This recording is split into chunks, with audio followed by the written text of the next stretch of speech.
அனைவருக்கும் வணக்கம். தெய்வீக பலன்கள் சேனல் சார்பாக தங்களை அன்புடன் வரவேற்கிறோம். இன்றைய காணொலியில் நாம் காண விரும்புவது கருடனை பற்றி விரிவாக தெரிந்து கொள்வோம். வாருங்கள் காணொலிக்கு செல்லலாம். மறக்காமல் ஒரு சப்ஸ்கிரைப் செய்யவும். இந்த கருடன் பறவையானது காசிப்பர் வினதை தம்பதியருக்கு பிறந்த பறவைகளின் அரசன் என்று கூறப்படுகிறது மற்றும் பெருமாளில் வாகனமாகவும் கருடன் அமைகிறார்.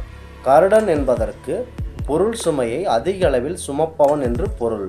பெருமளவில் நாம் பெருமாள் கோவிலுக்கு சென்று இருப்போம். அங்கு பெருமாளை நாம் தரிசிப்பதற்கு முன் இந்த கருடனை நாம் வணங்கிவிட்டு தான் செல்ல வேண்டும்.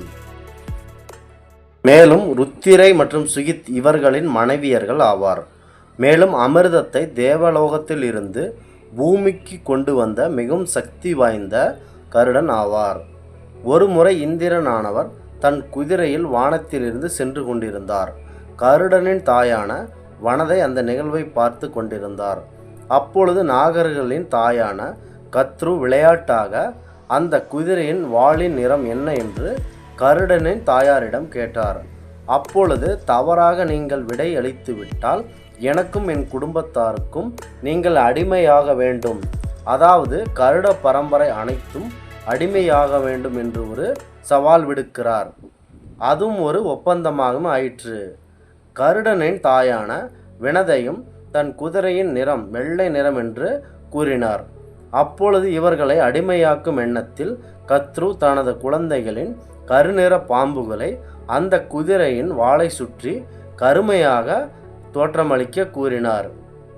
அவ்வாறே அந்த குழந்தைகளும் அதாவது நாகர்களும் செய்து போட்டியில் தோல்வியுற்றார்.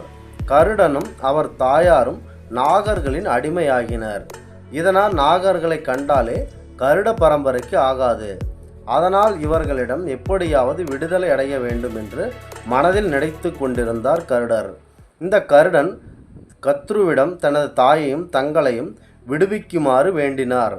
அதற்கு நாகர்களின் தாயான கத்ரு தேவலோகத்தில் இருந்து எப்படியாவது அமிர்தத்தை கொண்டு வந்து எங்களுக்கு கொடுத்து விடுங்கள் என்று கூறினார். அப்பொழுது உங்களை நான் இந்த அடிமையிலிருந்து விடுவிக்கிறேன். கருடனும் அந்த தேவலோகத்திலிருந்து அமிர்தத்தை கொண்டு வந்து அந்த தார்பாய் புல் மீது வைத்தார்.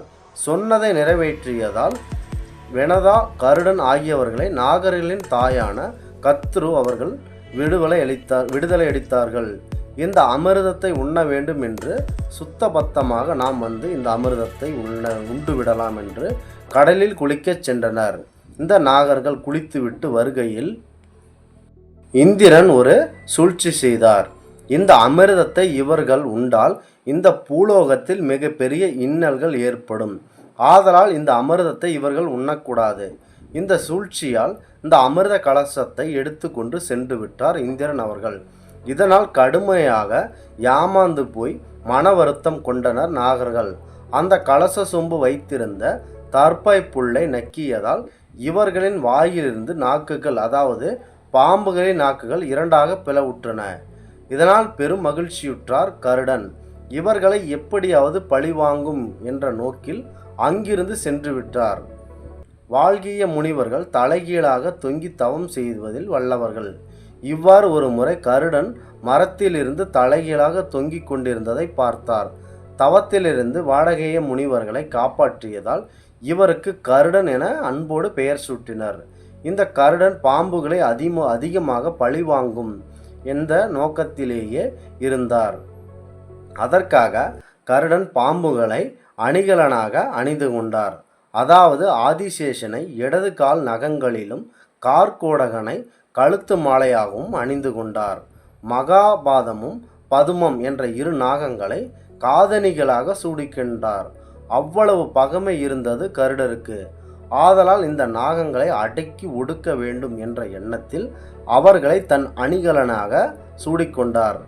இந்த ஆடி மாதத்தில் இந்திரன் செய்த செயலால் கடும் மனவேதனை உற்ற வாழகிய முனிவர்கள் மற்றொரு இந்திரனை உருவாக்க நினைத்தனர்.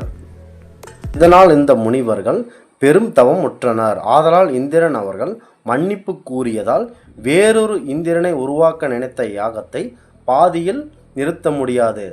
ஆதலால் இந்திரனுக்கு நிகராக வேறொரு பறவையை நீங்கள் அரசனாக்கி விடுங்கள் என்று மற்றொரு முனிவர் கூறியதால் கருடருக்கு அந்த சக்திகள் அனைத்தும் வந்து சேர்ந்தன.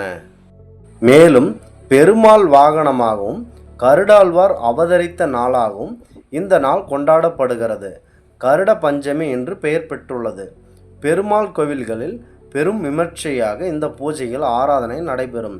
மேலும் இந்தோனேசியா, தாய்லாந்து போன்ற நாட்களில் தேசிய சின்னமாகவும் கருடன் உள்ளார். மேலும் இந்தோனேசியா நாட்டின் ஒரு விமானத்தின் பெயர் கருடா ஆகும். இந்த கருடருக்கு ஒரு கருட புராணம் என்ற புராணமே உள்ளது. இந்த கருட புராணம் மரணத்திற்கு பின் மக்களுடைய வாழ்க்கை, ஈமச்சடங்குகள் மற்றும் மறுபிறவி போன்றவற்றை பற்றி விளக்குகிறது. மேலும் விஷ்ணுவிடம் கருடன் கேள்வி எழுப்புமாறு இந்த புராணம் தெரிகிறது. மேலும் விஷ்ணுவும் கருடனும் உரையாடுவது போன்று இந்த புராணம் அமைக்கப்படுகிறது. இந்த கருடனுக்கு கருடாழ்வார் என்ற பெயரும் உண்டு. இந்த ஆன்மீக தகவலை உங்களுக்கு பரிந்தமைக்கு தெய்வீக பலன்கள் சேனல் சார்பாக நாங்கள் நன்றியை தெரிவித்துக் கொள்கிறோம். மீண்டும் ஒரு நல்லதொரு காணொளியில் உங்களை சந்திக்கிறோம். நன்றி, வணக்கம்.